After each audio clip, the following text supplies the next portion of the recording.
A warm welcome to everyone and Namaste. So I welcome all of you to the part 3 of our discussion about discovering Vedic wisdom.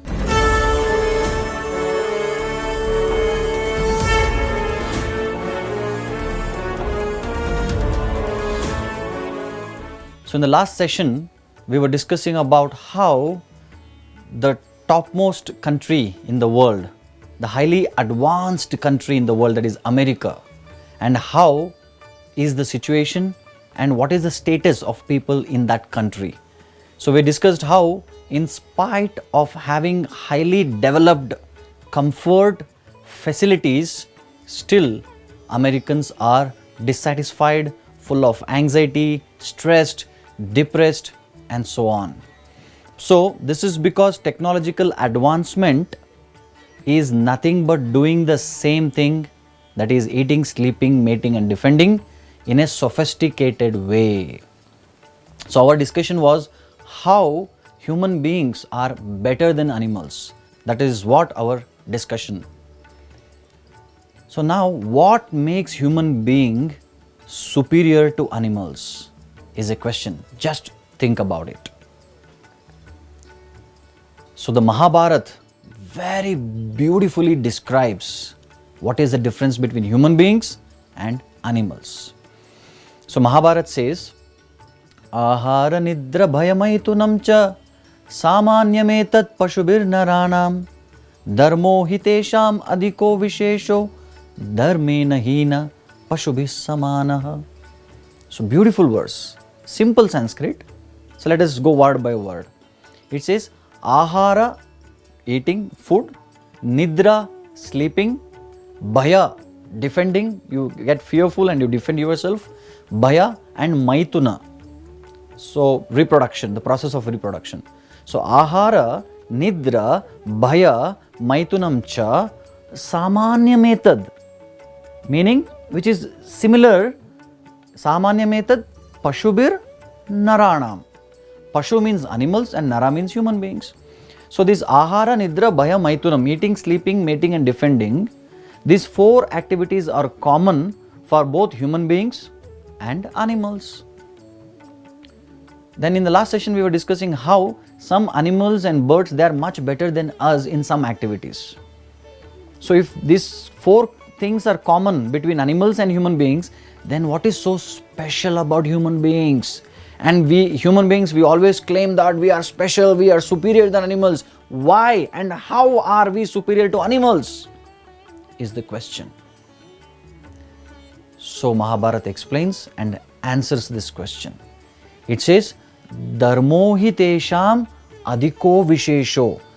Dharma is the only visheshata. Something unique, something special about human beings compared to animals is dharma.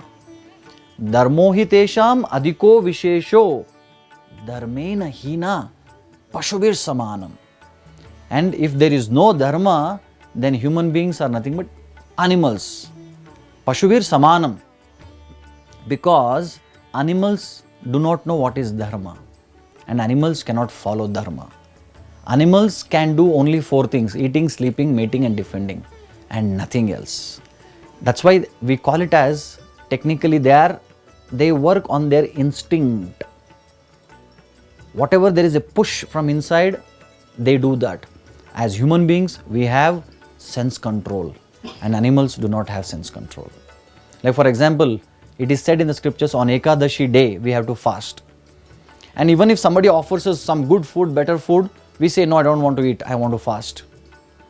But on an Ekadashi day, if a cat sees a rat, so the cat doesn't say, oh, today is Ekadashi, I should not eat. No, it just pounces on the rat, finish it.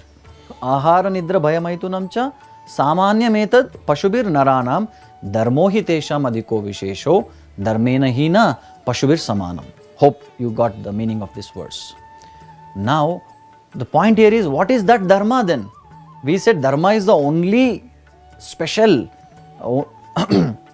So we said dharma is the only special thing when compared to human beings and animals. And what is that dharma which human beings have?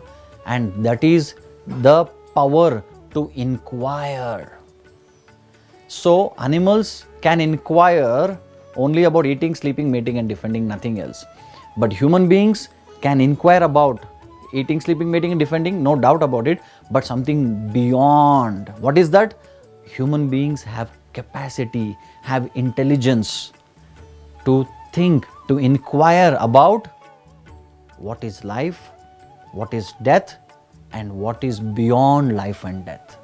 And that power of inquiry only human beings have. And being a human being, if you do not inquire about these things, then Pashubir Samanam. We become almost like equal to animals because we are just working on eating, sleeping, mating and defending. Hope you got the point. So what are the inquiries? So the inquiries about life and death. Who am I? Have you ever thought? So from my childhood, I always used to think, whenever I would stand in front of a mirror and I would look at myself and I used to think, who am I? Have you ever thought about it? Who am I? Who is God? And from where did I come? All of us, we have manufacturing date, that is birth date. Like for example, I am born 85, 86, 90, 2000. So before my birth, where was I? And after I die, where will I go? And as long as I live in this life, why there are so many sufferings? Why I have to suffer? Why my mother have to suffer? Why my father has to suffer? Why my friends have to suffer? Why the whole world people are suffering? And especially during this time, the whole world is suffering because of this coronavirus. Have you ever thought why we have to suffer? Is there a solution for this suffering? And these are the inquiries only human beings can make. Animals cannot think. Animals do not know what is corona. Animals do not know what is virus. Animals know only one thing, that is eating, sleeping, mating and defending. Now, Bhagavad Gita very beautifully explains, Urdhvam gachanti sattvastaha madhye tishtanti rajasaha jaganya gunavrittischa adho gachanti tamasaha. So very beautifully explains, Urdhvam gachanti sattvatah, that those human beings who do good, who follow dharma, who do good for themselves, who do good for others, where do they go? Upper planetary systems. All of us, we are aware that there are 7 planetary systems above and 7 planetary systems below. What are they? Bhuloka, Bhuvarloka, Suvarloka, Maharloka, Janaloka, Tapaloka. And below, Atala, Vitala, Talatala, Rasatala, Mahatala, Patala. So there are 7 planetary systems below and 7 planetary systems above. And those who follow dharma, who do good, where do they go? Urdhvam. In Sanskrit, urdhva means up. Urdhvam gachanti sattvastaha. Madhye tishtanti rajasaha. A person who is doing okay in this earth, he just lives back here. And jaganya gunavrittista adho gachanti tamasa. A person who is tamasic, who does tamasic activities, he will go below and suffer. So that I can put it in a chart like this. There is a human life. If you inquire, you are promoted to higher planetary systems. If you don't no inquiry, if you don't inquire, you go back to animal kingdom or lower planetary systems. Your choice now will decide your future. So the choice is right in front of you. You want to go above or you want to go below. You can decide. Now, human being can develop the reasoning power to ask the following questions. As I discussed, why am I suffering? Where do I go after this life? And where was I before this life? So now we need to understand what exactly is the problem. All of us claim that we have so many problems in this life. I have problem, my family has problem, my society has problem, my country has problem, the world has problem.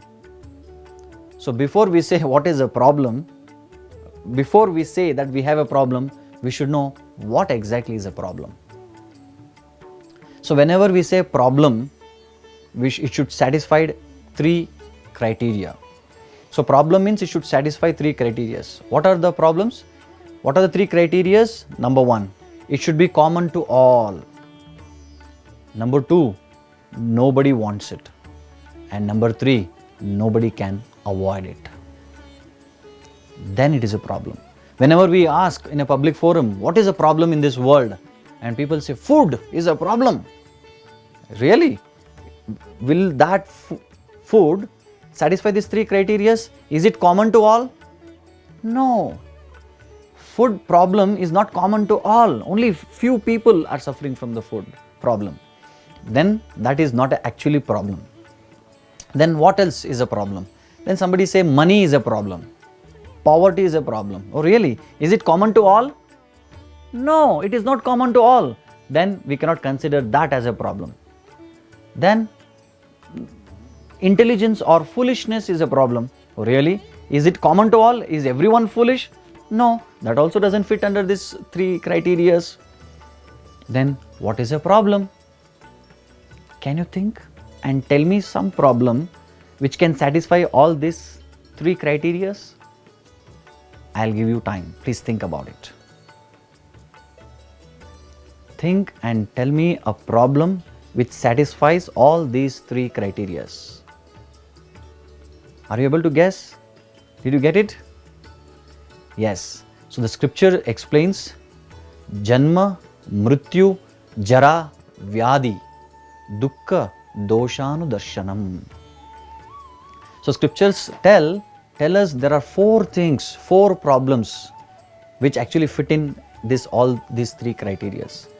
So when I say problem, it should be common to all. Nobody wants it. Let's take a quick break and come back.